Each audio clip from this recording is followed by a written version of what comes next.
Loving greetings to all dear saints in the name of our Lord and our Savior, Jesus Christ. நம்முடைய அருமைரட்சகரும் மீட்பெருமாகிய ஆண்டவராகிய இயேசு கிறிஸ்துவின் ஆசீர்வதிக்கப்பட்ட நாமத்தில் உங்கள் அனைவருக்கும் பரிசுத்தவான்கள் யாவருக்கும் அன்பின் வாழ்த்துக்கள். For this time of meditation, will you please turn with me to John's Gospel, chapter 12, to read verse 9, 10, and 11. இப்பொழுது நாம் தியானிக்க போகிற விஷயத்தினுடைய ஆதாரமாக யோவான் எழுதின நற்செய்தி நூல் 12ஆம் அதிகாரம் 9, 10, 11 வசனங்களை வாசிக்க கேட்போம். John's Gospel, chapter 12, verse 9. யோவான் சுவிசேஷம் 12ஆம் அதிகாரம் 9வது வசனத்தினின்று வாசிக்க கேட்போம். Much people of the Jews therefore knew that he was there, and they came not for Jesus' sake only, but that they might see Lazarus also, whom he had raised from the dead. But the chief priest consulted that they might put Lazarus also to death, because that by reason of him many of the Jews went away and believed on Jesus. யோவான் 12:9 முதற்கொண்டு. அப்பொழுது யூதரில் திரளான ஜனங்கள் அவர் அங்கே இருக்கிறதை அறிந்து இயேசுவின் நிமித்தமாக மாத்திரமல்ல, அவர் மரித்தோர்ந்து எழுப்பின லாசருவை காணும்படியாகவும் வந்தார்கள். லாசரு நிமித்தமாக யூதர்களில் அநேகர் போய் இயேசுவினிடத்தில் விசுவாசம் வைத்தபடியால் பிரதான ஆசாரியர்கள் லாசருவையும் கொலை செய்ய ஆலோசனை பண்ணினார்கள். May the good Lord bless the reading of his holy word. நம்முடைய நல்ல ஆண்டவர் இந்த வேத வாசிப்பை நமக்கு ஆசீர்வதித்து கொடுப்பாராக. We have seen first of all house of glory. முதலாவதாக நாம் மகிமையினுடைய இல்லத்தை அல்லது வீட்டை பார்த்தோம். Now we notice here house of guests. இங்கு விருந்தாளிகளுடைய ஒரு வீடு என்று சொல்லலாம். The guests that came to the house of Lazarus, Martha and Mary. Lazarus, Martha, மரியாள் இவர்களுடைய வீட்டிற்கு வந்த விருந்தாளிகளை நாம் இங்கே சந்திக்கிறோம். We have read they have come not only to see him about whom they heard, that is Lord Jesus. அவர்கள் கேள்விப்பட்ட இயேசு கிறிஸ்துவின் நிமித்தமாக மட்டுமல்ல, but they came to see Lazarus also, whom he has raised from the dead. ஆனால் இயேசுவானவர் உயிர்ப்பித்த லாசரு நிமித்தமாக அவரையும் பார்க்கும்படியாக அந்த விருந்தாளிகள் வந்திருக்கிறார்கள். How good it will be if the same result happens in your house and my house. உங்களுடைய இல்லத்திலும் என்னுடைய இல்லத்திலும் இவ்விதமாக ஒரு மாற்றம் ஏற்படுமேயானால் அது எவ்வளவு மேன்மையாக இருக்கும். As Christians, it is one thing to speak of Christ and show that we are Christians. ஒன்று, கிறிஸ்தவர்கள் கிறிஸ்துவை குறித்து சொல்லி அவிதமாய் வெளிப்படுத்துவது நல்லது. But today people will want to see you and me like Lazarus. ஆனால் இன்றைக்கு கிறிஸ்தவர்களாகி நம்மை லாசருவை பார்ப்பது போல அவர்கள் பார்க்க வேண்டும். And because they saw him, அவரை பார்த்ததினாலே, because they saw Lazarus resurrected, அவர்கள் லாசரு உயிர்ப்பிக்கப்பட்டதை பார்த்த பொழுது, we have read in verse 11, 11ஆம் வசனத்தில் வாசித்தோம், they believed on not Lazarus but on Jesus. அவர்கள் லாசருவை விசுவாசிக்கவில்லை, மாறாக அவரை உயிர்ப்பித்த இயேசுவை விசுவாசித்தார். How many years of our life and testimony, somebody coming to our house, நம்முடைய வீட்டுக்கு வருகிற ஒரு சிலர் நம்முடைய வாழ்க்கையையும் சாட்சியையும் பார்த்து, because of seeing us and our lifestyle, நம்மையும் நம்முடைய வாழ்க்கை தரத்தையும் பார்த்ததினாலே, have believed in the Lord Jesus Christ. ஆண்டவராகிய இயேசு கிறிஸ்துவை அவர்கள் விசுவாசித்திருக்கிறார்களா? Isn't it a big question mark? இது ஒரு பெரிய கேள்விக்குறியாக இல்லையா? Dear brother and sister, அருமையான சகோதரனே, as we சகோதரியே, see this house of guests, இந்த விருந்தாளிகளுடைய வீட்டை பார்க்கும் பொழுது, which have turned to the Lord Jesus Christ to be his disciples, ஆண்டவராகிய இயேசு கிறிஸ்துவின் சீஷர்களுக்கு நேராக நாம் திரும்புகிறோம். may that same thing happen in your life and my life. உங்களுடைய வாழ்க்கையிலும் என்னுடைய வாழ்க்கையிலும் அது நடந்தேறட்டும். I am surprised when I open my Bible in the Old Testament. பழைய ஏற்பாட்டு புத்தகத்தை நான் திறந்த பொழுது நான் திடுக்கிட்டேன். I find one man writing about 4 men.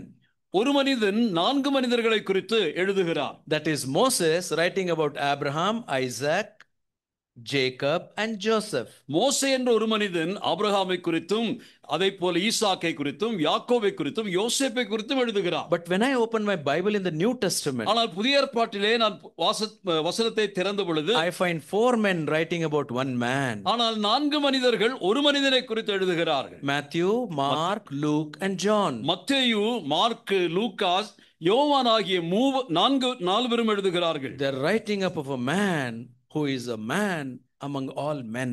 எல்லா மனிதர்களுக்கும் மனிதராக மாணிக்கமாய் இருக்கக்கூடிய இயேசு கிறிஸ்துவை குறித்து நால்வர்கள் எழுதுகிறார்கள். And when four of them write about one man, நால்வரும் ஒருவரை குறித்து எழுதும் பொழுது you will notice it is not a repetition of what they are making note of it. அவர்கள் எழுதுவதெல்லாம் ஒன்றுக்கு பின் ஒன்று போல் இருக்கவில்லை.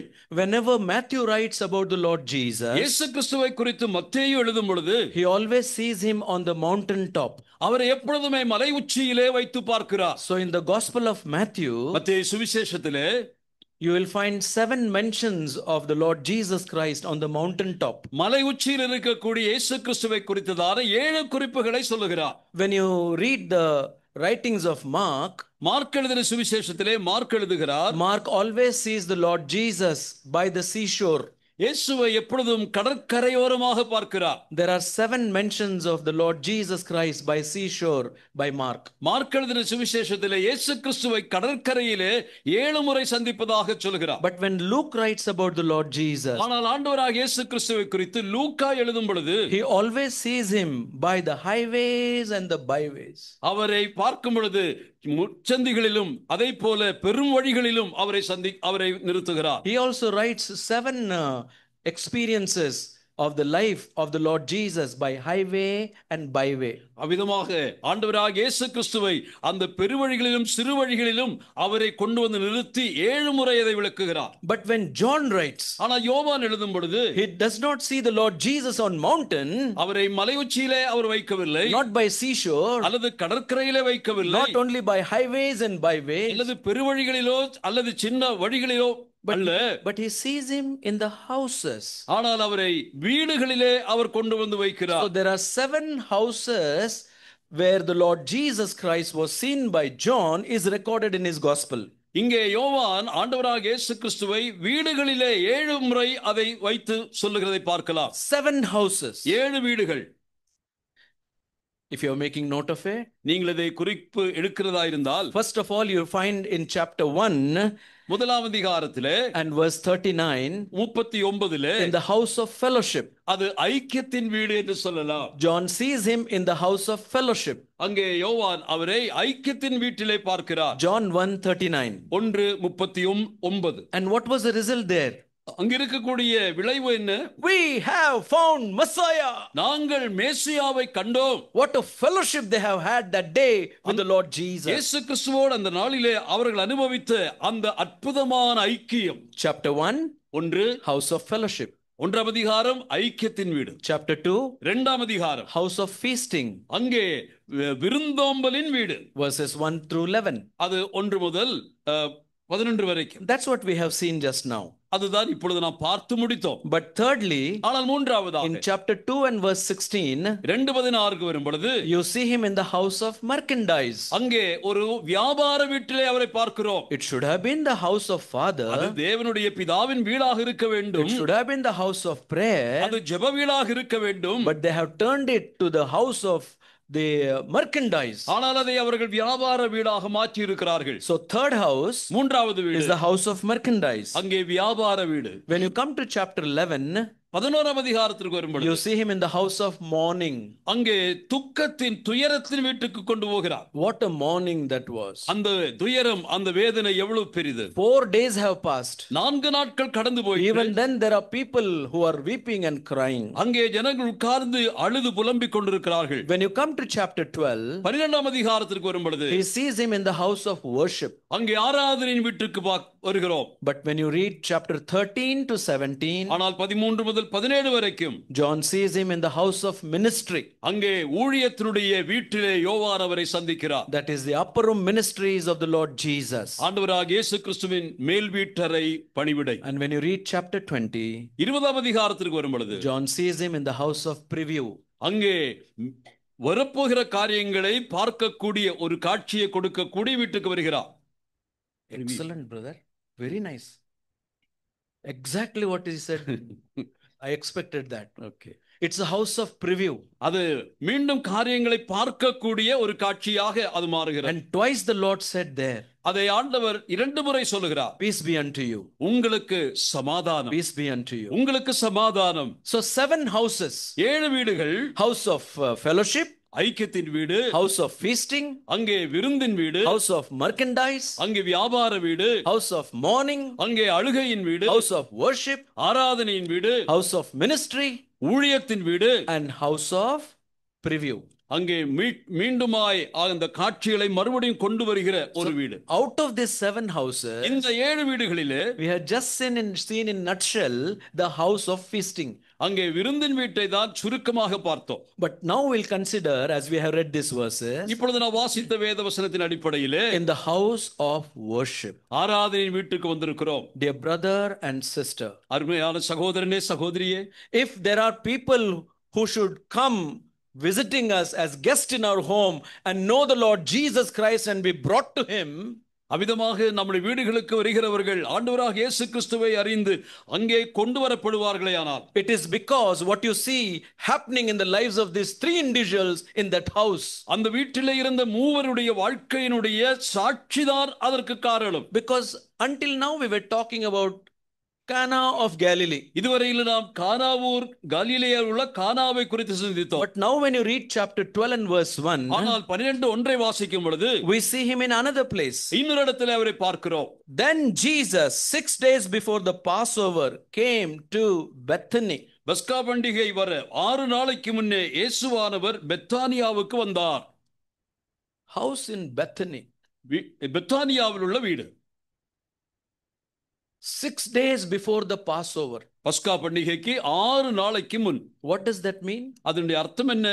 That means after 6 days he himself was going to be the Passover lamb on the cross of Calvary. சிலுவையிலே ஆண்டவராக இயேசு கிறிஸ்து தாமே பஸ்கா ஆட்டுக்கடாவை அடிக்கப்படுவதற்கு 6 நாள் முன். And just think along with me, என்னோடு கூட சிந்தியுங்கள். before he go to the cross after 6 days, 6 நாள் கழித்து சிலுவைக்கு அவர் போகிறார். he delighted to come to this house. அவர் இந்த வீட்டுக்கு வர அவர் மகிழ்ச்சியாயிருந்தார். Well, this was not his first visit to this house. இந்த வீட்டுக்கு அவர் முதல் முறையாக போனதல்ல. He had visited this house. இந்த வீட்டை பலமுறை சந்தித்திருக்கிறார். You compare that passage from Luke's Gospel chapter 10, லூக்கா 10ஆம் அதிகாரத்தினுடைய அந்த பகுதியை நீங்கள் ஒப்பிட்டு பார்த்தால், from verse 34 onward, 34 இருந்து compare that chapter with this chapter, அந்த அதிகாரத்தோடு இந்த அதிகாரத்தை ஒப்பிடுங்கள். and you will find there is a great difference. அங்கு ஒரு பெரிய வேற்றுமை வித்தியாசம் இருக்கிறதை பார்க்கலாம். There is a great change. பெரிய மாற்றம். And that's why the Lord delighted to be visiting this family before his death and departure from this world. ஆகவேதான் தான் மரணத்திற்கு முன்னதாக சில நாட்களுக்கு முன் இந்த வீட்டிற்கு வந்து இங்கிருந்து மரிக்க போவதற்காக இந்த வீட்டை அவர் தெரிந்து கொள்கிறார். The same principle applies today. இன்றைக்கும் அதே கருத்து நிலவுகிறது. If the Lord would delight to be with us, இன்று நம்முடைய கர்த்தர் நம்மோடு கூட இருக்க மகிழ்ச்சியா இருந்தால், it is only when he sees change life in us. நம்முடைய வாழ்க்கையில மாற்றங்களை பார்த்ததனாலே நம்மோடு இருக்க மகிழ்கிறார். In Sunday school we sing that song, right? ஞாயிற்றுக்கிழமை பாடசாலையில தான் பாட்டு பாடுவோம்ல. Great change since I was born again. Great change since I was born again. Great change since I was born again. There's a great change since I was born again. Then the chorus goes like this. Things I used to do, I do them no more. Things I used to see, I see them no more. Place I used to go, I go there no more. There's a great change since I was born again.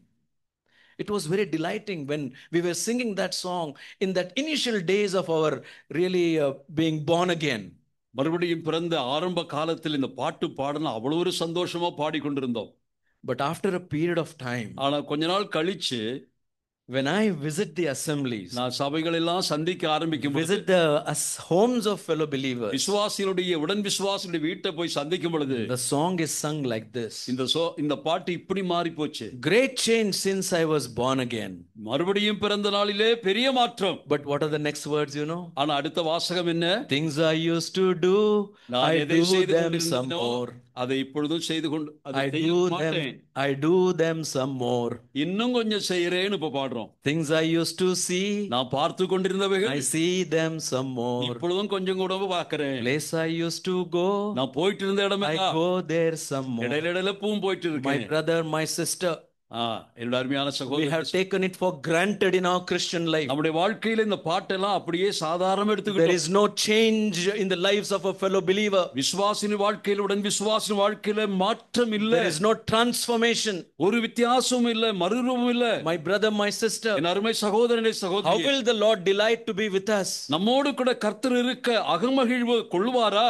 As we hear this message, நாம் இந்த செய்தியை கேட்கும் பொழுது let us examine our own life நம்முடைய சொந்த வாழ்க்கையை நாம் ஆய்வு செய்வோம். and ask the Lord like this: ஆண்டவரிடத்தில் இப்படி கேட்போம், Lord, I want to know the change in their life and I want to have the same change in my life. ஆண்டவரே, இவர்கள் வாழ்க்கையில வந்த மாற்றத்தை நான் பார்க்க விரும்புகிறேன், இந்த மாற்றம் என் வாழ்க்கையில வர நான் விரும்புகிறேன். How many years are you a believer, brother?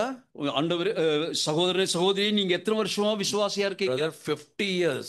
50 ஆண்டுகள். How many individuals have come to know the Lord because of your faith in the Lord Jesus? விசுவாசியாய் நீங்கள் இருந்ததினாலே எத்தனை பேர்கள் இந்த விசுவாச வாழ்வுக்கு உங்களை பார்த்து வந்திருக்கிறார்கள்? We'll have to put our neck down. நம்முடைய தலையை தாழ்த்து தான் வேணும். I'm not talking about doing the work of evangelist like ஊழியருடைய ஊழியத்தை பத்தி நான் சொல்லல, just talking to live a simple Christian life, நீங்கள் ஒரு எளிய சாதாரண கிறிஸ்தவ வாழ்க்கை வாழுங்க, a powerful Christian life, அதே சமயத்துல வல்லமையுள்ள ஒரு வாழ்க்கை, a changed, transformed Christian life. ஆனால் மறுரூபமடைந்த மாற்றமடைந்த ஒரு வாழ்க்கை. Oh, how good it will be. அது எவ்வளவு மேன்மையா இருக்கும். How many would be brought to the saving knowledge of the Lord Jesus? இயேசு கிறிஸ்துவை அறிகிற இரட்சிப்பின் அறிவுக்குள்ளாக எத்தனை பேர்கள் வருவார்கள். I'm proud of all of you. உங்களை குறித்து நான் மேன்மை பாராட்டுகிறேன். While having the cup of tea, எனக்கு ஒரு டீயை கொடுத்தீங்க, I was standing outside நான் வெளியே நின்றுகிட்டு இருந்தேன். and I saw the golden board there. அங்க இருக்கக்கூடிய அந்த தங்க சுவரொட்டியை பார்த்த பொழுது 75 years of testimony. 75 வருஷங்களுடைய நீண்ட சாட்சியின் ஒரு சரித்திரம். Praise God for that. ஆண்டவருக்கு ஸ்தோத்திரம். It's not easy, you know. அது சாதாரண காரியமா? But now you calculate along with me. இப்ப என்னோடு கூட கணக்கு போடுங்க. 75 years before, 75 ஆண்டுகளுக்கு முன், suppose if there were only 7 believers, 7 விசுவாசிகள் இருந்ததாக வச்சுக்குவோம். if those 7 would have been faithful in their life and witness, அவர்கள் தங்களுடைய வாழ்க்கையில 7 பேர்கள் உண்மையா இருந்தால், if in a whole year, அந்த வருஷம் முழுவதும், if one person witnesses to one person, ஒருவருக்கு இயேசுவை குறித்து சொன்னால், so in second year how many they should be? அடுத்த வருஷம் எத்தனை பேர் இருக்கும்? 7 should be 14. In the next year, this 14 should bring only one person whole year. அடுத்த வருஷம் ஒரு ஆள் ஒருத்தரை கொண்டு வந்தா how much they should be? அங்க எத்தனை பேரு? 28. On the third year, அடுத்த மூன்றாவது வருஷம் 56. 56. In the fourth year, அடுத்த வருஷம் 112. In the fifth year, 224. In the sixth year, 448. You're all good in maths. கணக்குல ரொம்ப கெட்டிக்காரீங்க. And in the seventh year, 7வது வருஷம் 896. And in the 8th year, 8வது வருஷம்.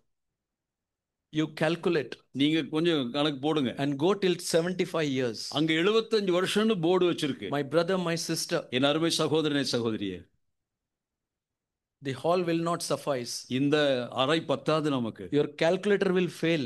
உங்களுடைய கால்குலேட்டர் தோத்து போயிடும். In 75 years, 75 வருஷம், one person we would have brought to the Lord in year. ஒரு வருஷத்துல ஒருவரை கொண்டு வந்தா, what a testimony it would have been. அது எவ்வளோ பெரிய ஒரு சாட்சி. I acknowledge my failure in this.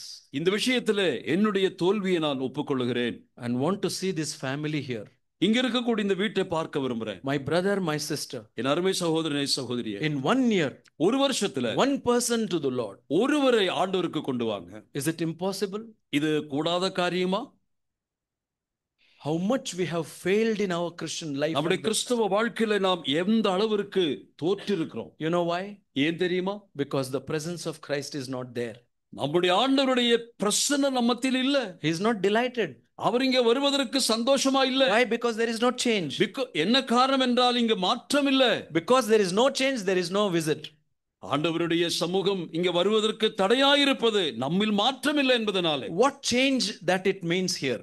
இங்கே எந்த மாற்றத்தை குறித்து சொல்கிறார்? Let me draw your attention to very beautiful here. இங்க இருக்கக்கூடிய இந்த மாற்றத்தை அழகாக உங்களுக்கு முன்னதாக Look சித்தரிக்க at these three individuals. இந்த மூன்று நபர்களை பாருங்கள். When they have come to, when the Lord came to Bethany, பெத்தானியாவுக்கு கர்த்தர் வந்த பொழுது, that itself teaches one lesson. அது நமக்கு அற்புதமான பாடத்தை சொல்லிக் When கொடுக்கிறது. we read Beth in the Bible, வேதத்திலே பெத் என்று சொல்லுகிற வார்த்தை வரும் பொழுது, that means house of. பெத் என்று சொன்னால் வீடு என்று பொருள். When we say Bethlehem, பெத் லெஹேம் என்று சொன்னால் house of bread. அப்பத்தின் வீடு. Bethel, பெத் ஏல் என்று சொன்னால் house of God. தேவனுடைய வீடு. Bethsaida, பெத் சாய்தா என்று சொன்னால் house of fishing. அங்கே மீன்கள் பிடிக்கிற மீன்களின் வீடு. Then what is Bethany? அப்படியானால் பெத் அனி என்றால் என்ன? You know what's the meaning of that? அதன் அர்த்தம் என்ன? It means house of poverty. பட்டினியின் பஞ்சத்தின் வீடு. And in that house of poverty, இந்த வறுமையின் வீட்டிலே the Lord delighted to come again ஆண்டவர் மறுபடியும் வர சந்தோஷப்படுகிறார். because he saw a real change in their life. காரணம் அவர் வாழ்க்கையில மிகப்பெரிய மாற்றத்தை கர்த்தர் கண்ணுற்றார். Dear brother and sister, என் அருமை சகோதரனே சகோதரியே, the Lord doesn't see who we are and how we are, நீங்க எப்படி நான் எப்படி என்று அவர் பார்க்கிறது இல்ல. but he sees how much we are honoring the Lord and enjoying his presence. ஆனால் எந்த அளவிற்கு நாம் ஆண்டவரை கனப்படுத்துகிறோம், அவருடைய பிரசன்னத்திலே எவ்வளவு மகிழ்கிறோம் என்பதாகும். Look at these three characters இந்த quickly. மூன்று குணசித்திரங்களை பாருங்க. When you see Lazarus here, இங்க லாசரை பார்க்கிறோம். we see in him a typical one. அவனிடத்திலே ஒரு வித்தியாசமான குணத்தை பார்க்கிறோம். He is a picture of fellowship. அவன் ஐக்கியத்தினுடைய ஒரு சித்திரம். When you see Martha, மார்த்தாளை பார்க்கிறோம். we see a practical one. அவள் ஒரு நடைமுறை சித்திரமாய் இருக்கிறாள். He is a picture of ministry. அவள் ஊழியத்தினுடைய சித்திரம். Picture of service. ஊழிய பணிவிடையின் சித்திரம். When you see Mary, மரியாளை பார்க்கிறோம். you see a mystical one. அவள் ஒரு மிக மர்மமானவர்கள், ரகசியமானவள் என்று சொல்லலாம். And in her we have a picture of worship. அவளுக்குள்ளாக நாம் ஆராதனையை பார்க்கிறோம். Come to Lazarus for a while. மறுபடியும் லாசரை பாருங்கள். Lazarus, whose name is not mentioned earlier in Luke 10. லூக்கா 10 அதிகாரத்திலே லாசரு என்ற நபரை பார்ப்பதில்லை. Not worthy to be mentioned. அந்த இடத்துல அவன் பேரு சொல்ல கூட தகுதி இல்லையோ. When first time he was mentioned, அங்கே அந்த பேரு சொல்லப்படுகிற முதலிடத்திலே he was mentioned as sick. அங்கே வியாதிப்பட்டவனாக சொல்லப்படுகிறார். Sick unto death. அவன் மரணத்திற்கு பக்கமாக Then he was died. அவன் மரித்தவனைப் போல And he was buried. இப்பொழுது அடக்கம் செய்யப்பட்டார். Then he was stinking. இப்பொழுது நாறுகிறார். That speaks about each one of us. அது நம்ம எல்லாரையும் குறித்து சொல்லுகிற விஷயம். No good to mention before God. தேவனுக்கு முன்னதாக எந்த நன்மையும் சொல்ல தகுதி இல்லாதவர்கள். Sick with sin. பாவத்தினுடைய வியாதி பிடித்தவர்கள். Having penalty of death over us. நம்மேல் பாவத்தினுடைய தண்டனையினுடைய அந்த மரணாக்கினை காணப்பட்டது. We will be put into hell for sure. நிச்சயமாக நரகாக்கினைக்கு போக வேண்டியவர்கள். In a time like that, அப்படிப்பட்ட ஒரு காலம் நம்ம because the Lord visited that home, ஆனால் அந்த வீட்டை கர்த்தர் சந்தித்ததினாலே, and saw the weeping and crying of all, and especially the sisters, அங்கே இருக்கக்கூடியவருடைய கண்ணீரும் கதறலும், குறிப்பாக சகோதரனுடைய அந்த அழுகையை பார்த்த பொழுது, he stood before the sepulcher. அவர் அந்த கல்லறைக்கு முன்னதாக நிற்கிறார். And he said, Lazarus, come forth. லாசருவே வெளியே வா. What a miracle that was. எவ்வளவு பெரிய அற்புதம் அது. He was dead and buried for 4 days. அவர் மரித்து அடக்கம் பண்ணப்பட்டு 4 நாள் ஆயிற்று. Came out of the grave. அந்த கல்லறை விட்டு வெளியே வருகிறார். He was resurrected. அவர் உயிர்த்தெழுந்தார். What a great miracle that was. எவ்வளவு பெரிய ஆச்சரியமான ஒரு அற்புதம். You know why we say that? ஏன் நாம் அதை சொல்லுகிறோம்? Dear brother and sister, அருமையான சகோதரனே சகோதரி, we who were dead in our sins and trespasses, அக்கிரமங்களினாலும் பாவங்களினாலும் மரித்து கிடந்த நம்மை, the gospel of the Lord Jesus Christ came to us. ஆண்டவராகிய இயேசு கிறிஸ்துவின் அற்புதமான சுவிசேஷம் வந்தெட்டிற்று. He called us by name. அவர் நம்மை பெயர் சொல்லி அழைத்தார். And we have replied to him. அவரிடத்திலே நாம் பதில் கொடுத்தோம். Repented of our sin. நம்முடைய பாவத்தை குறித்து வருந்தினோம், மனம் திரும்பினோம். By faith in Christ we have received a new life. அவிதமாய் அவரை நம்பின பொழுது புது வாழ்க்கையை பெற்றோம். Because we know, காரணம் நமக்கு தெரியும், except a man is born again, ஒரு மனுஷன் மறுபடியும் பிறவாவிட்டால் he cannot see or enter into the kingdom of heaven. தேவனுடைய ராஜ்யத்தை பார்க்கவோ பிரவேசிக்கவோ முடியாது. Now look at Lazarus. லாசருவை பாருங்கள். Where do you see him? அவனை எங்கே பார்க்கிறோம்? Chapter 12, 12ஆம் அதிகாரம் verse 1 and 2. 1-2 He is வசனங்களிலே sitting at the table by the Lord Jesus Christ. ஆண்டவராகிய இயேசு கிறிஸ்துவோடு கூட மேஜையிலே அவன் பந்தி அமர்ந்திருக்கிறான். Should he not see you and me? நானும் நீங்களும் அங்கே பார்க்க வேண்டாமா? Having raised from dead, மரித்தோரிலிருந்து உயிர்ப்பிக்கப்பட்ட பின், given that resurrection, அந்த உயிர்த்தெழுதலை பெற்றுக்கொண்ட பின், experience of being born again, மறுபடியும் பிறந்த அனுபவம் உள்ளவர்கள், where you should be seen, brother? Brother, சகோதரன், நீ எங்க இருக்கணும்? At the table. தேவனுடைய மேஜையை சூழ with the Lord Jesus. ஆண்டவராக இயேசு கிறிஸ்துவோடு கூட I'm surprised. நான் ஆச்சரியப்பட்டேன். My brother, my sister, என் அருமை சகோதரரே has சகோதரி, this importance in our life gone by? இந்த இடத்திலே வருகிற அந்த முக்கியத்துவத்தை நீங்கள் கடந்து போய் விட்டீர்களா? They came to see Jesus, இயேசுவை பார்க்க வந்தார்கள். but they came to see Lazarus also. ஆனால் லாசருவையும் பார்க்க வந்தார்கள். What did they see in him? அவனிடத்திலே என்ன பார்த்தார்கள்? They saw the resurrection in him. அவனுக்குள்ளாக உயிர்த்தெழுதலின் வல்லமையை பார்த்தார்கள். What is to be seen in your life and my life? வாழ்க்கையிலும் என் வாழ்க்கையில் என்ன பார்க்கணும்? That resurrection, அந்த உயிர்த்தெழுதல், that power of resurrection, அந்த உயிர்த்தெழுதலின் வல்லமை, that we are dead to sin and alive for God. நாம் பாவத்திற்கு மரித்து நீதிக்கு பிழைக்க வேண்டும். A true Christian is one who is living in the sense of being raised by the Lord Jesus. உண்மையான கிறிஸ்தவன் என்று சொல்கிறவன் பாவத்தினுடைய வல்லமையினின்று விடுவிக்கப்பட்டு உயிர்த்தெழுந்தவனாக இயேசு கிறிஸ்துவோடு இருக்கிறவனாய் இருப்பான். It's a lifelong experience. அது வாழ்நாள் முழுவதும் தொடர வேண்டிய அனுபவம். After 15 years walking with the Lord, 15 ஆண்டுகள் கர்த்தரோடு கூட நடந்த பின்னதாக, in Philippians 3:10 he said, அங்கே பிலிப்பியர் 3:10 வாசிக்கிறோம், that I may know him and the power of his resurrection. நான் அவருடைய உயிர்த்தெழுதலின் வல்லமையை அறியும்படியாக விரும்புகிறேன். That is missing today. இன்றைக்கு அது நம்மிடத்தில் காணாமல் போயிற்றோ? That is not seen today. இன்றைய அநேகருடைய வாழ்க்கையில் பார்க்கவில்லையே. Dead to sin and alive for God. தேவனுக்கு பாவத்திற்கு மரித்து செத்து தேவனுக்கு என்று பிழைக்கிறவர்கள். Again I am surprised. இன்னும் நான் ஆச்சரியப்பட்டேன். Whenever I read in the Bible, வேத புத்தகத்தை வாசிக்கும் பொழுதெல்லாம் I don't see even a word recorded in the Bible spoken by Lazarus. லாசருவினாலே சொல்லப்பட்ட ஒரு வார்த்தை கூட வேதத்தில் எழுதப்பட்டது இல்லை என்பதை பார்த்து ஆச்சரியப்பட்டேன். He was not dumb. அவன் ஊமையன் அல்ல. He was speaking. அவன் பேசுறவன் தான். But not even a word is recorded, brother. ஆனா அவன் பேசுறதான ஒரு வார்த்தை கூட எழுதப்படல. In spite of not recorded it any word spoken by him, அவனால் சொல்லப்பட்டதோ பேசப்பட்டதுமான ஒரு வார்த்தை எழுதப்படாவிட்டாலும் கூட, yet so many believed in the Lord Jesus. அவனாலே அநேகர் இயேசுவை நம்பினார்கள். Because of him. அவனாலே. We think we should be speaking, you know. நாம நினைப்போம் பிரசங்கம் பண்ணணும். Many are struggling to come to this pulpit. இங்க அநேகர் வந்து நிக்கிறதுக்கு ரொம்ப பிரயாசப்படுறீங்க. This is a very risky place, you know. இது ரொம்ப ஆபத்தான இடம் தெரியுமா? Because the first judgment will come for us. காரணம் இங்க இருந்து பேசுறவங்க மேல தான் முதலாக்கினி இறங்கும். This is not only the ministry. இது ஊழியம் மட்டும் இல்ல. This is one of the ministry. இது ஊழியங்களிலே ஒன்று. The judgment will be first here. முதலாவது ஆக்கினை இங்கு தான் இறங்கும். Oh God, you might change the pulpit today. ஆண்டவரே, இந்த பிரசங்க பீடத்தை நீங்க மாற்றி அமைங்க. That the pew will be changed. அதனாலே அமர்ந்திருக்கக்கூடிய மக்கள் மாற்றப்படுவார்கள். Today pulpits are not changed. இந்த புல்பிட் அல்லது பிரசங்க பீடம் சரியாக சுத்திகரிக்கப்படவில்லை என்றால் the pew.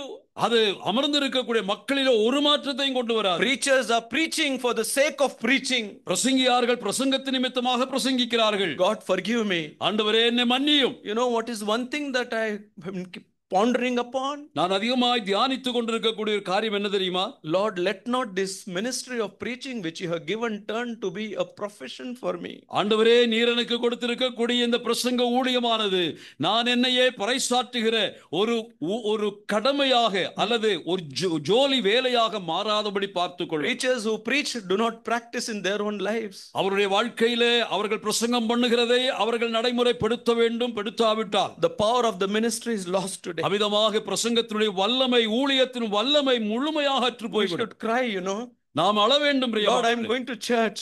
நான் சபைக்கு போகிறேன். Speak to us. நம்மிடத்தில் give the word to thy servant. ஆண்டவரே, உம்முடைய வார்த்தையை தாசன் மூலமாக கொடுத்து. We don't want to hear man. மனுஷனை கேட்க எங்களுக்கு விருப்பம் இல்லை. We want to hear you, God. ஆண்டவரே, உம்முடைய சத்தத்தை கேட்க வந்திருக்கிறோம். Speak to us, Lord. எங்களிடத்திலே பேசும். That was the secret told to Samuel. அதுதான் சாமுவேலுக்கு சொல்லப்பட்ட ரகசியம். Lord, speak, thy servant heareth. ஆண்டவரே, பேசும்படியே கேட்கிறேன். Today it's a fearful thing standing here. இங்கே நிற்பது மிகவும் ஆபத்தான ஒன்று. Not servant hearing here. இங்கே let the Lord speak, for thy servant heareth. Those who are hearing are not having servant attitude. இங்கே இருக்கக்கூடியவர்கள் ஒரு ஊழியனுடைய அடிமையினுடைய அந்த மனோநிலை இல்லை என்றால் எந்த பிரசங்கமும் வாய்க்காது. The pew is scrutinizing the preacher. உண்மையாகவே உட்கார்ந்து இருக்கிறவங்க பிரசங்க examining the preacher. examining the preacher, பிரசங்கியார தான் நீங்க சோதனை பண்ணிட்டு இருப்பீங்க. from which book he has copied this message, எந்த புத்தகத்திலிருந்து இவர் காப்பி from அடிச்சிருப்பாரோ, which site he got that message. இந்த புத்தகத்திலிருந்து அந்த புத்தகத்தை எடுத்துட்டு வந்தாரோ. Then hold on one point and one sentence by mistake, one word would have come, hang him on the cross. விதமாக ஏதோ தப்பி தவறி ஏதோ ஒரு வார்த்தை தவறா சொல்லிச்சுன்னா அவனை சிலுவையில் அடின்னு சொல்லிட்டு காத்துட்டு இருப்பீங்க. What a competition is going on. என்ன போட்டி நடக்குதோ My தெரியல. brother, my sister, என் அருமை சகோதரனே சகோதரியே, you should cry. நாம் அழணும். We should ask the messages coming from the Lord. ஆண்டவரிடத்திலிருந்து செய்தி வருகிறதா என்று ஆராயணும். One word is not spoken by this man, இந்த மனுஷன் ஒரு வார்த்தை பிரசங்கம் பண்ணல. but people believed in the Lord Jesus ஆனால் அவன் நிமித்தமாக அநேகர் இயேசுவை by விசுவாசித்தார். seeing the resurrection in him, அவனுக்குள் இருக்கக்கூடிய உயிர்த்தெழுதலின் ஆற்றலை பார்த்த பொழுது, change in him. அவனிடத்தில் வந்த மாற்றத்தை பார்த்த பொழுது, When they learned that these were unlearned and uneducated men, அங்கே அவர்கள் சொல்கிறார்கள் இவர்கள் கல்வி அறியாதவர்கள் அல்லது ஞானம் இல்லாதவர்கள். they were surprised to hear the knowledge coming out of their mouth, ஆனால் அவருடைய வாயினின்று வருகிற ஞானத்தை பார்த்து ஆச்சரியப்பட்டார்கள். because they noticed they were with the Lord Jesus. அந்த சீஷர்களை குறித்து சொல்லும் பொழுது அவர்கள் ஆச்சரியப்பட்டார்கள். காரணம் இவர்கள் இயேசுவோடு கூட இருந்தவர் என்று அவர்கள் அறிந்து கொண்டார்கள். Acts 4:13 I read. அப்போஸ்தலர் 4:13. 13. My brother, my sister, என் அருமை சகோதரனே not சகோதரி, only born by the Lord Jesus, ஆண்டவராகிய இயேசு கிறிஸ்துவினால் சுமக்கப்படுவது மட்டும், but spending time with the Lord Jesus. ஆண்டவரோடு கூட அமர்ந்திருக்கிற சீஷர்கள். How such disciples and believers are needed in the assembly today. இன்று தெய்வ திருச்சபைகளிலே இப்படிப்பட்ட சீஷர்கள் எவ்வளவு அவசியமாய் இருக்கிறார்கள். In Lazarus we have the picture of real fellowship. அவ்விதமாக லாசருவை பாருங்கள், அவனிடத்தில் முறையான சரியான ஐக்கியத்தை நாம் பார்க்கிறோம். A vibrant fellowship. அவன் மிகவும் ஆற்றல் மிக்கவன். Fellowship with his sisters தன்னுடைய சகோதரிகளோட ஐக்கியம், and fellowship together with the Lord. எல்லாருமாக சேர்ந்து ஆண்டவரோட ஐக்கியம். Where do you see that fellowship in the assembly today? அசெம்பிளியிலே அல்லது இன்றைக்கு நம்முடைய சபைகளிலே அந்த ஐக்கியத்தை பார்க்கிறோமா? All asuya, எல்லாம் இந்த பொறாமை, all problems, எல்லாம் பிரச்சனை, all misunderstanding, எல்லாம் தப்பு தப்பாம நினைச்சுக்கிறது, all biting and backbiting. எல்லாம் கடிக்கிறதும் கொதறதுமா இருக்கு. God forgive me. ஆண்டவரே என்னை மன்னியும். My brother, my sister, என் அருமை சகோதரனே சகோதரியே, there needs a unity in the local assembly. தெய்வ திருச்சபையிலே ஐக்கியம் கட்டாயம் இருக்க In வேண்டும். the fellowship where we come, நாம் கடந்து வருகிற இந்த ஐக்கியத்தின் மேஜை I may be the cause of unity, never a disunity or division. இது ஒருபோதும் பிரிவினையினுடைய ஒரு மேஜை அல்ல, மாறாக நம்மை ஒன்றுபடுத்துகிற ஐக்கியப்படுத்துகிற மேஜையாக மாறட்டும். A thought comes to my mind. என்னுடைய மனதில் ஒரு சிந்தனை Let வருகிறது, me share with you. நான் அதை உங்களுக்கு சொல்லுகிறேன். Listen. கவனியுங்கள். Psalm 133 verse 1. 133ஆம் சங்கீதம் 1ஆம் வசனம். Behold how good and how pleasant it is for brethren to dwell together in unity. இதோ சகோதரர்கள் ஒருமித்து வாசம் பண்ணுவது எத்தனை நன்மையும் எத்தனை இன்பமுமாயிருக்கிறது. Isn't it a beautiful verse? அது ஒரு அழகான அலங்கார சொல்லாயிருக்கு Only இல்லையா? 3 verses. மூணு வசனங்கள். But the third verse says, மூன்றாம் வசனம் சொல்லுகிறது, there the Lord has commanded his blessings. அங்கு கர்த்தர் தம்முடைய ஆசீர்வாதத்தை கட்டளையிட்டு இருக்கிறார். Why the blessings are missing today? ஏன் இன்றைக்கு ஆசீர்வாதத்தை இழந்திருக்கிறோம்? Brothers are coming together, சகோதரர்கள் எல்லாம் சகோதரிகள் கூடி வருகிறோம். but if they are not coming together in unity, ஆனால் ஐக்கியத்தோடு ஒருமனப்பாடோடு வரவில்லை என்றால், what do you mean by that, brother? அதனால என்னங்க அர்த்தம்? Look at that psalm. அந்த சங்கீதத்தை பாருங்க, Very small psalm, ரொம்ப சின்ன சங்கீதம். but verse 1 says like that. ஆனால் முதல் வாசகம் சொல்லுகிறது, Last verse says like that. கடைசி வாசகம் சொல்லுகிறது, But in between, அதற்கு மத்தியிலே the psalmist is using two metaphors. அங்கே இரண்டு உருவகங்களை அந்த எழுத்தாளர் அல்லது சங்கீதக்காரன் சொல்லுகிறார். Which are these two metaphors? அந்த இரண்டு உருவணிகள் என்ன? The first one is in verse 2.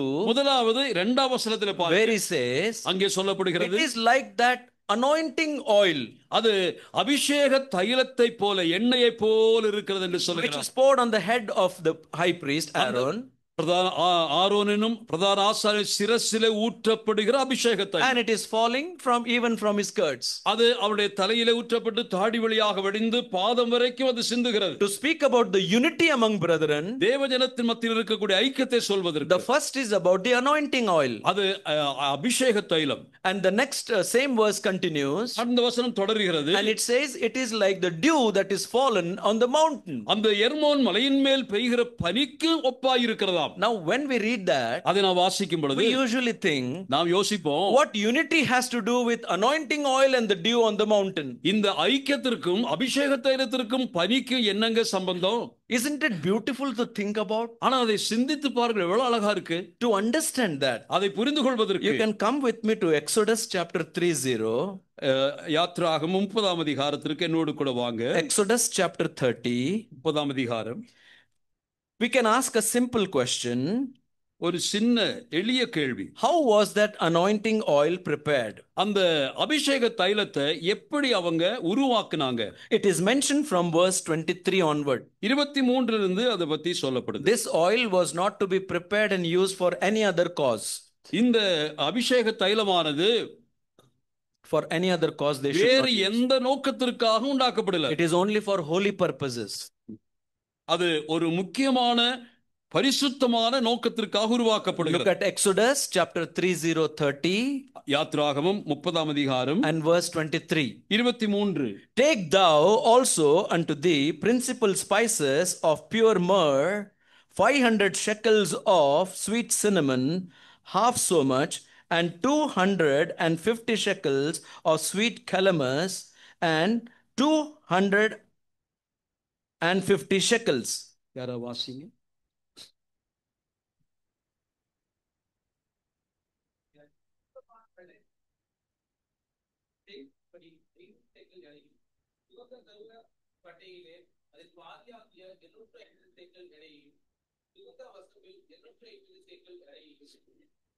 Okay, verse 25, and thou shalt make it an oil of holy ointment.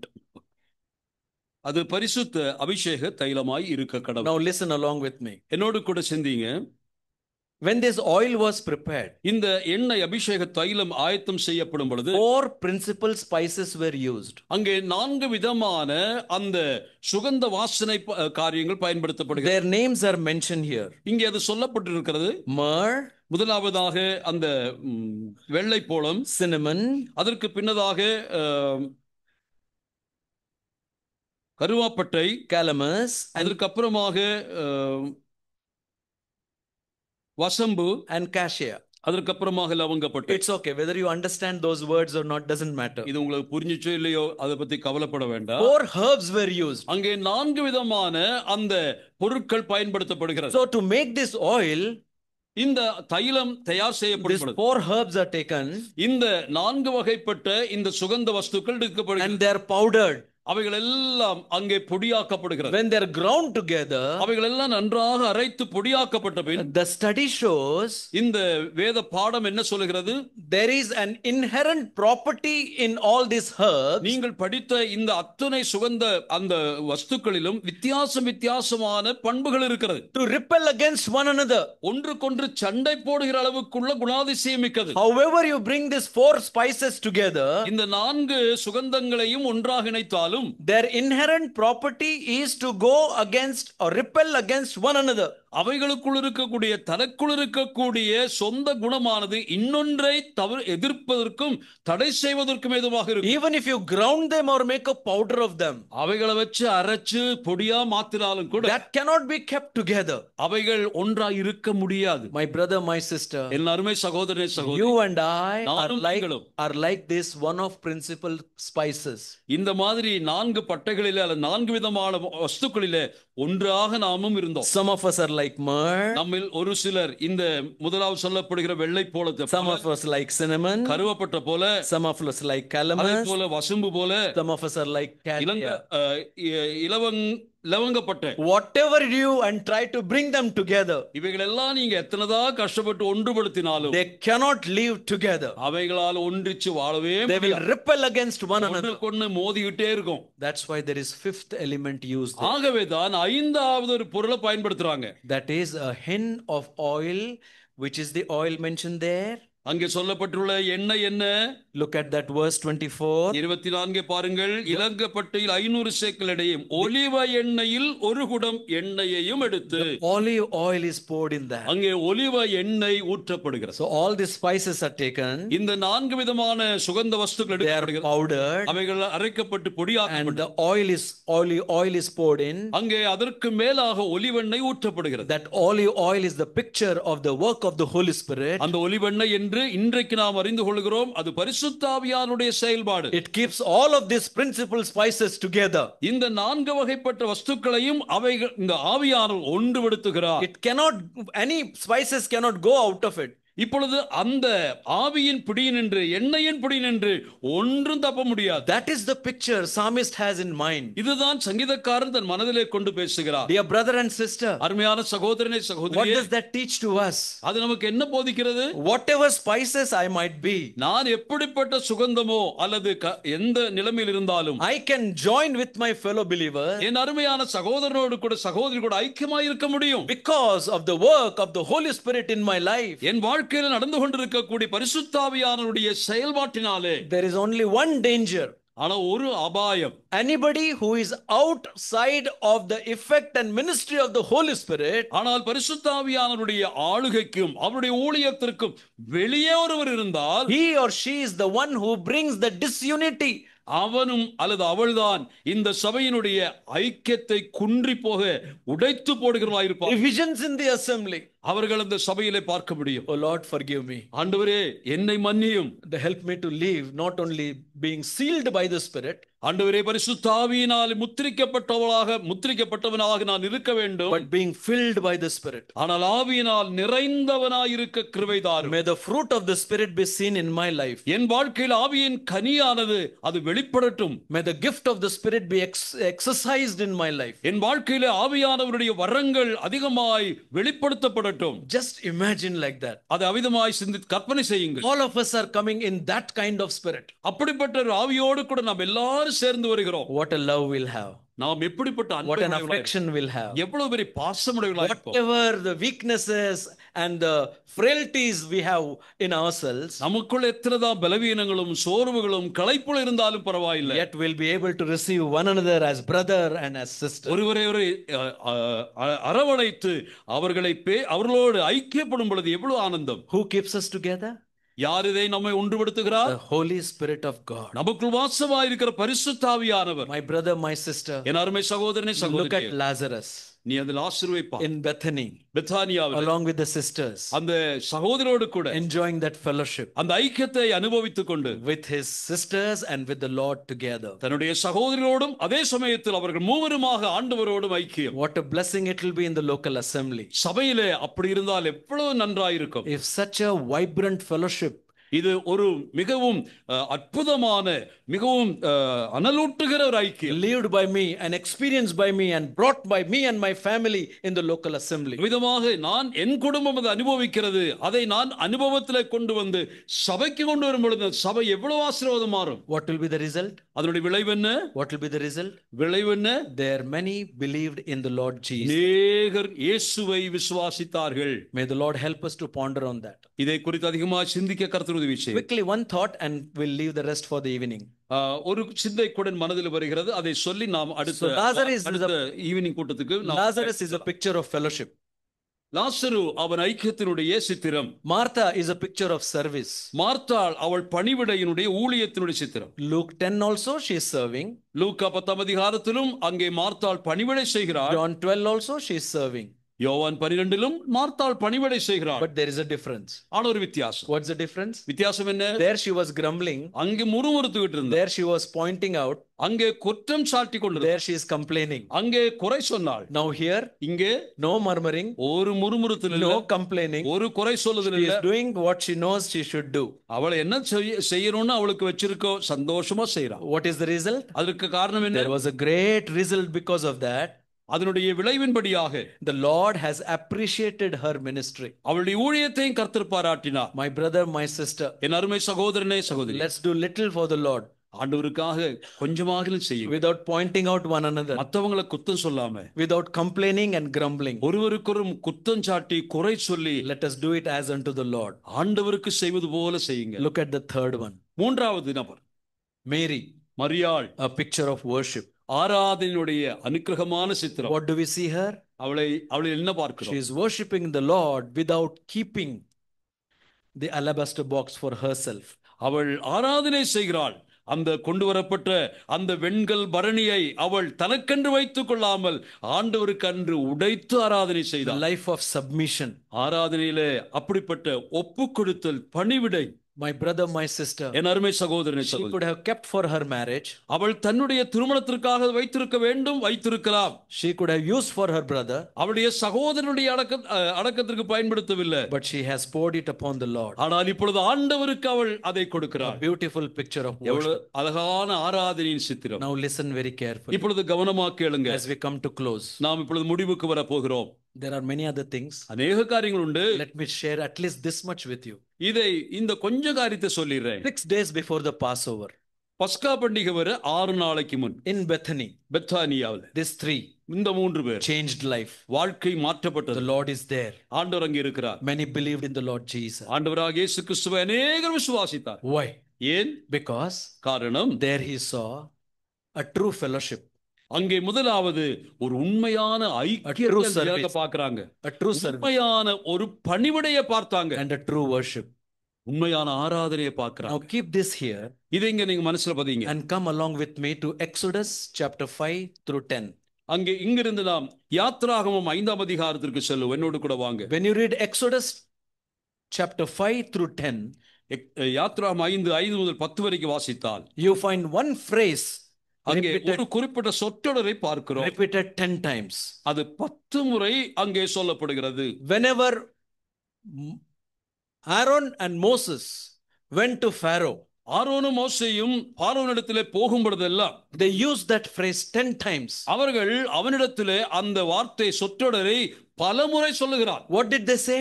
அவர்கள் என்ன சொல்லுகிறார்கள்? They went and said to him, அவனிடத்திலே போய் சொல்லுகிறார்கள், let my people go, என் ஜனத்தை போகவிடு, said the Lord. கர்த்தர் சொல்லுகிறார்.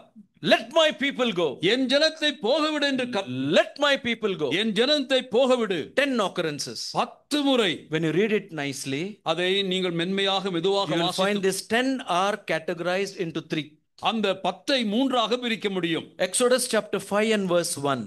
யாத்ராகமம் 5:1 let my people go, என் ஜனத்தை போகவிடு, that they might hold feast unto me. அவர்கள் எனக்கு பண்டிகை ஆசரிக்க வேண்டும். Chapter 7 verse 16. 7:16 let my people go, என் ஜனத்தை போகவிடு, that they might serve me. அவர்கள் எனக்கு பணிவிடை செய்ய வேண்டும். Chapter 8 verse 20. 8:1 வாசிக்கும் பொழுது let my people go, என் ஜனத்தை போகவிடு, that they might sacrifice unto me. அவர்கள் எனக்கு பலியிடும்படியாக போகவிடு. The feast speaks about fellowship. அங்கே விருந்து ஐக்கியத்தை காட்டுகிறது. The service speaks about serving him only. அங்கே பணிவிடை என்று சொல்லும் பொழுது கர்த்தராகிய இயேசு கிறிஸ்துவுக்கு மட்டும் செய்வதை காட்டுகிறது. And sacrifice speaks about the worship. அங்கே பலியிடுவது என்று சொன்னால் கர்த்தரை மட்டும் ஆராதிப்பதை காட்டுகிறது. Ask a question here. இங்கே ஒரு கேள்வி. Why did God redeem the people of Israel from the bondage of Egypt? எகிப்தினுடைய அடிமைத்தனத்தினின்று தேவன் தம்முடைய ஜனத்தை ஏன் விடுவித்தார்? For 3 purposes. 3 காரணங்கள். Number 1, ஒன்று, that they might have fellowship with him. தன்னோடு கூட அவர்கள் ஐக்கியப்பட வேண்டும். That they might serve him. அவரை சேவிக்க வேண்டும். That they might worship him. அவரை ஆராதிக்க வேண்டும். Look at the whole history அந்த சரித்திரத்தை முழுமையாய் ஆய்வு செய்யுங்கள். of the people of Israel. இஸ்ரவேல் மக்களை பாருங்கள். And you will only cry. அவர்கள் அழுது கொண்டிருக்கிறார்கள். From that time till you come to Malachi, நீங்கள் அந்த இடத்தினின்று மல்கியா பகுதிக்கு வருகிற வரைக்கும் they have never ever fulfilled any of these 3 purposes in their life. எகிப்தினின்று விடுதலை செய்வதற்கு காரணமாய் கர்த்தர் சொன்ன 3 காரியங்களை அவர்கள் தங்கள் வாழ்க்கையில் நிறைவேற்றவே இல்லை. God's purpose of that great redemption from the bondage of Egypt was not fulfilled in their lives. எகிப்தின் அடிமைத்தனத்தினின்று விடுதலை செய்யப்பட்டவர்கள் தேவன் அவர்களை எதற்காக விடுவித்தார்களோ அதை நிறைவேற்றவே இல்லை என்று சொல்லலாம். More than that, அதை விட மேலாக when you come to Malachi 3, மல்கியா 3ஆம் அதிகாரத்தில் you know what they started telling? அங்கே அவர்கள் என்ன சொல்ல ஆரம்பித்தார்கள்? It is in vain that we have put on sackcloth. நாங்கள் இந்த ரெட்டை உடுத்திக் கொண்டது வீணா போச்சு. It is in vain that we are following after this God. இந்த ஆண்டவருக்கு பின்னாடி போனது விருதாவா போச்சு. Same situation is seen in the lives of many homes today. இன்றைக்கு அநேக வீடுகளிலே கூட இதே நிலைமைதான் Why to பார்க்கிறோம். go to worship? எதுக்குங்க சபைக்கு Why போகணும்? to go for Bible study? எதற்கு பைபிள் ஸ்டடிக்கு போகணும்? It is useless to go for இதெல்லாம் ஒரு worship. பிரயோஜனம் இல்ல. There is no use of any of these things. இதெல்லாம் செய்யறதுனால ஒரு பிரயோஜனம் இல்ல. Why to avoid wearing ornaments? ஏன் நீ அணிகலங்களையும் அதே போல ஆடம்பரங்களையும் வைத்து விட வேணும்? Who are they to tell me do this and don't do that? யார் இப்படி செய்யணும் அப்படி செய்யணும் சொல்றதுக்கு எவனுக்கு உரிமை உண்டு? Look at the people of this world. இந்த உலகத்துல மக்களை பாருங்க. Why can't we live a free life? ஏன் அப்படி சுயாதீனமா சந்தோஷமா உலகத்துல If we have வாழக்கூடாது? to reach the people, நீங்கள் ஜனத்தை அடைய வேண்டும். we have to live like people. ஜனங்கள மாதிரி தான் My வாழணும் சொல்றீங்க. brother, my sister, என் அருமையான சகோதரனே சகோதரியே, Israel has never fulfilled the purpose of redemption in their life. இஸ்ரவேல் மக்கள் தங்களுடைய மீட்பினுடைய நோக்கத்தை நிறைவேற்ற தவறினார்கள். Why has God redeemed you and me? உங்களை என்னையும் ஆண்டவர் ஏன் விடுவித்தார்? Just for these three things.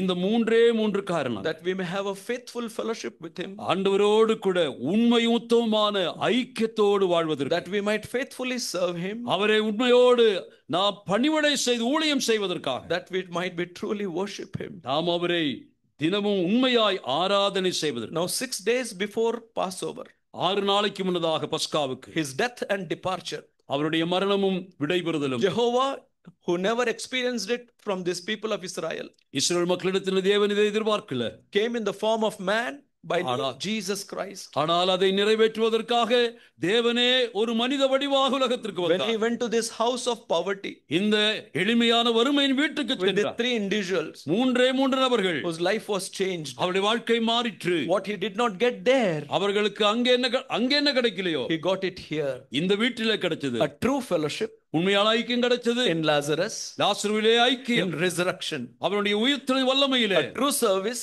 உண்மையான பணிவிடை in Martha, மார்த்தாள் இடத்திலே, without complaining, எந்த முறுமுறுத்தலும் இல்லை, a true worship உண்மையான ஆராதனை in Mary, மரியாள் இடத்திலே, without holding back, எதுவும் தனக்கென்று வைத்துக் கொள்ளாமல் pouring out all for. எல்லாவற்றையும் ஆண்டவருக்காக ஊற்றி கொடுத்தவள். Just tell me, எனக்கு சொல்லுங்க, with what contentment the Lord must have gone ஆண்டவர் that place எவ்வளவு to the- திருப்தியா அந்த வீட்டிலிருந்து போயிருப்பார் யோசிச்சு பாருங்களேன். if not in the whole world. உலகத்துல எங்க இல்ல, It happened in this small home. ஆனா அங்க சின்ன வீட்டில் அது நடந்தது. And there were some who were pointing அவர்கள் out. அவர்களுக்கு சிலர் அங்கே இருந்தார்கள். Actually, the disciples said, அங்கே சீஷர்கள் சொன்னார்கள், Judas Iscariot said, யூதாஸ் காரியோத்து சொன்னார், why this waste? ஏன் இந்த வீணான செலவு? Dear brother and sister, அருமையான சகோதரனே சகோதரி, actually they were supposed to do all this. அவங்கதான் சீஷர்கள் தான் இதெல்லாம் செஞ்சிருக்கணும். They did not do it. ஆனா அவங்க ஒண்ணும் செய்யல. There are many such sitting in the assemblies இன்றைக்கு அநேகர் சபை உட்கார்ந்து இருக்கிறோம். who were supposed to do. இதெல்லாம் செய்ய வேண்டியவங்க, They don't do. ஆனா அவங்க செய்ய And மாட்டாங்க. they don't allow others to do. மத்தவங்க செய்யறதுக்கு விட They மாட்டாங்க. are pointing out. ஆனா குத்த சொல்லுவாங்க. When the Lord stopped him, ஆனால் அந்த யூதாஸ் காரியோத்தை கர்த்தர் கடிந்து கொண்டார். don't tell anything about her.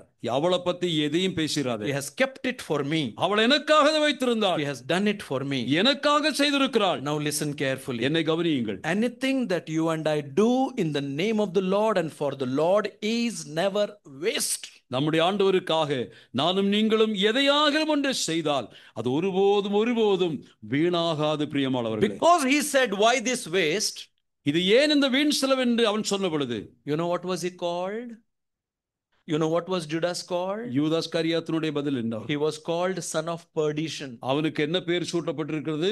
Means கேட்டின் குமாரன், நாசபுத்திரன், son of perdition. அங்கே கேட்டின் குமாரன் Means son of waste. அவன் வீணானவன் அர்த்தம். He thought, why waste for the Lord? ஆண்டவருக்கு இது வீணுன்னு சொன்னான். He and his life became a waste. அவனுடைய வாழ்க்கையும் அவனும் வீணா போச்சு. My brother, my sister, என் அருமை சகோதரனே சகோதரி, a small little life. ஒரு சின்ன வாழ்க்கை. The Lord makes no difference however our house is. நம்முடைய வீடு எப்படி இருந்தாலும் ஆண்டவர் அதில் ஒன்றும் எதிர்பார்க்கிறது If இல்லை. he has gone to Bethany, house of poverty, அந்த வறுமையின் வீடாகிய பெத்தானியா வீட்டுக்கு போனீங்கன்னா he wants to come to our house. அங்கே அப்படி போனார்னா நம்ம He வீட்டுக்கு wants வர to come ஆசையா to இருக்கிறார். he wants to be in our assembly, நம்மத்தில இருக்க ஆசைப்படுகிறார். where he want to see these three things. இந்த இடத்துல 3 காரியங்கள் மட்டும் எதிர்பார்க்கிறார். Will you make a decision today? இன்றைக்கு ஒரு தீர்மானம் எடுப்போமா? Lord, I will live a true life in fellowship like ஆண்டவரே, Lazarus. நான் உமக்காக உம்மோடு கூட உண்மையான ஐக்கியத்தை வைச்சு வாழப் போறேன். I will love you and serve you without any complaining and comparing with others. ஆண்டவரே, உண்மை நான் நேசித்து எந்த முறுமுறுப்போ எந்த குறை சொல்லுதல் இல்லாமல் உமக்கே பணிவிடை செய்வேன் என்று ஒப்புக்கொள்வோமா? I will pour out all that I have for thee, O Lord. ஆண்டவரே, உம்மை ஆராதிப்பதற்காக எனக்குள்ளதெல்லாம் நான் உமக்கென்று ஊற்றப் போகிறேன். And I will worship you. நாம் அவரை ஆராதிப்போம். May the good Lord bless his word to your heart and my heart. நம்முடைய நல்ல ஆண்டவர் இந்த கேட்ட வார்த்தைகளை என்னுடைய உங்களுடைய உள்ளத்திற்கு ஆசீர்வாதமாய் மாற்றுவார். Because here in this chapter, இந்த அதிகாரத்துல they prepared a supper for him. அவர்கள் அவருக்கென்று ராபோஜனத்தை பண்ணினார். You read the next chapter. அடுத்த அதிகாரம், He prepared a supper for them. அவர்களுக்காக ஆண்டவர் ஒரு விருந்தை ஆயத்தம் And செய்தார். we are part of that supper. இன்றைக்கு நாம் அந்த விருந்திலே பங்காளி. Same thing what he did there. அங்கே அவர் எதை செய்தார் அதுவே We are brought into that. இன்றைக்கு அதற்கு நம்மை கொண்டு வந்தார். How serious we should be, brother. அருமையான சகோதரனே, சகோதரியே, இந்த விஷயத்துல எவ்வளவு ஜாக்கிரதையா இருக்க How வேண்டும். serious we should be, sister. அருமையான சகோதரியே, இந்த விஷயத்துல எவ்வளவு அக்கறையோடு Shall we love the Lord and live for him? நாம் அவரை நேசிப்போம், அவருக்காக வாழ்வோம். House of glory. முதலாவதாக மகிமையின் வீடு, House of guests. விருந்தாளிகளின் வீடு. May the good Lord make your house and my house the என்னுடைய same. உங்களுடைய வீட்டை கர்த்தர் இவ்விதமாய் மாற்றுவாராக. May the good Lord bless his word to your heart and my heart. இந்த வார்த்தைகளை கர்த்தர் எனக்கும் உங்களுக்கும் ஆசீர்வதித்து That the கொடுப்பார். purpose of my redemption may be fulfilled in my life. என் வாழ்க்கையில என் ஆண்டவர் என்னை மீட்டதனுடைய நோக்கத்தை நிறைவேற்றும்படியாக நான் என்னை ஒப்புக் கொடுக்கிறேன். Amen. God bless you all. தேவன் தாமே நம்மை ஆசீர்வதிப்பாராக. ஆமென்.